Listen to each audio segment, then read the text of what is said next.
就會用佢嘅超聲波張相，或者用佢俾嗰個日子咧，就當咗佢係適合嘅預產期，就俾佢留咗床位。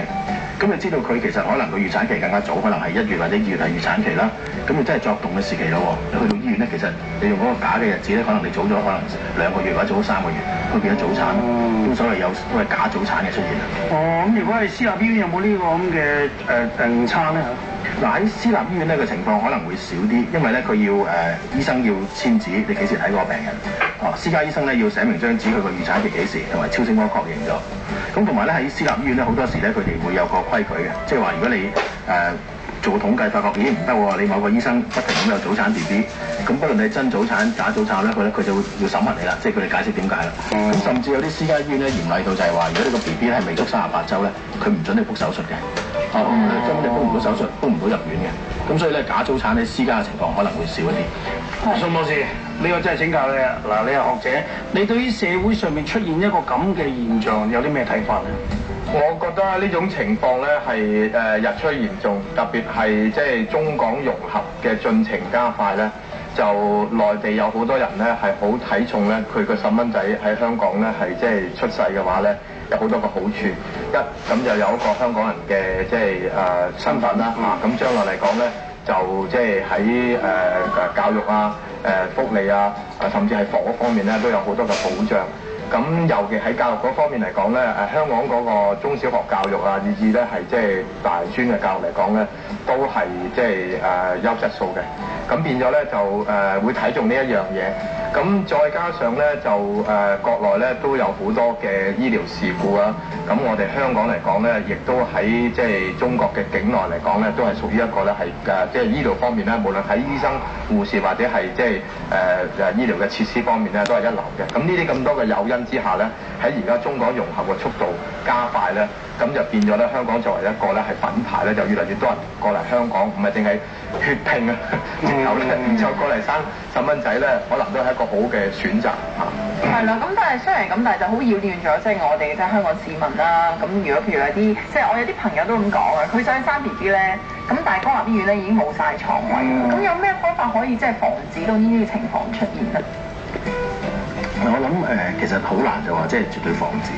即係唯一辦法就係我諗第一樣嘢就即係一個嚴謹啲嘅檢查啦，即係要佢定期翻嚟覆診，要有超聲波即係確實佢個預產期，咁可以減少呢啲假早產嘅情況啦。咁最近公立醫院假早產嘅情況又嚴唔嚴重咧？近醫生。嗱，我諗咧就其實而家好多公立醫院都有好多要求嘅，即係你好多時咧有啲我見有啲公立醫院咧，佢唔係話就咁你攞張預產期信就係留得床位嘅，佢都要求你揾個專科嘅婦產科醫生，甚至冇婦產科醫生咧，佢要求你揾 X 光嘅醫生咧同你照個 BB 幾大，先至俾你留床位嘅。係。咁所以係有啲改進咗。但係上個星期咧，衞生署就即係出咗一個就係話要有個咩預認嘅確認書啊，係咪？嗰啲係咩嚟㗎？可唔可以同大家講下？嗱喺以往咧就每間私家醫院咧，佢都有自己嘅確認書嘅，咁個形式啊或者嘅資料都唔同嘅。咁而家喺新嘅衛生署嗰張統一組嘅確認書咧，上面有啲特徵啦，例如佢嗰張紙質你唔可以隨便模仿嘅，上面用啲油墨咧就可能會係一啲熒光嘅標誌啦嚇。咁另外咧就佢上面有個 number。即係佢規範咗你每一間醫院有幾多張呢啲確認書，咁同埋確認書上面嘅資料都多咗嘅，即係而家佢會有埋除咗病人嘅名啦、證件號碼啦、預產期啦，佢會多咗係幾時嚟產檢嘅日子啦，亦都有先生個身份嘅，究竟先生係咪香港人嘅身份咧咁樣？咁同埋呢啲資料咧係幾個部門共用嘅，包括衛生署啦，包括入境處啦，包括私家醫院啦。咁理論上咧佢就控制咗個總嘅數目，即係生產嘅數目，咁同啲資料咧更加容易攞嚟核實病人嘅身份。宋博士咁樣把關法咧，算唔算穩陣啲咧嚇？如果係嚴格執行嘅話咧，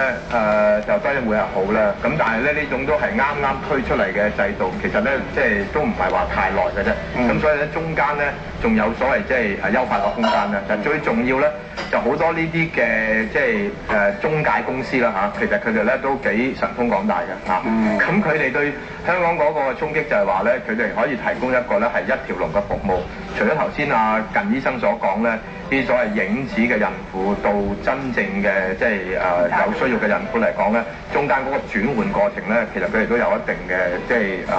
手法係可以咧係成功轉換得到，儘管你幾即係嚴謹都好啦。咁再加上咧就佢哋由即係喺佢哋嗰度預約啦嚇，留位費。咁咧就到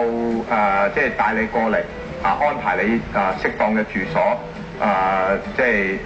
產前產後之後再接送翻你，以至到必要嘅時候嚟講咧，就教你咧係即係衝入去公立醫院嘅急症室，就話咧我而家冇辦法啦咁樣。咁呢啲嘅手法咧都可能即係會教埋晒你成個服務嘅。聽見啊，宋博士講咧，即係你有張良計，我有過牆梯，究竟點樣安排法咧？仔細啲啊，轉頭翻嚟再傾。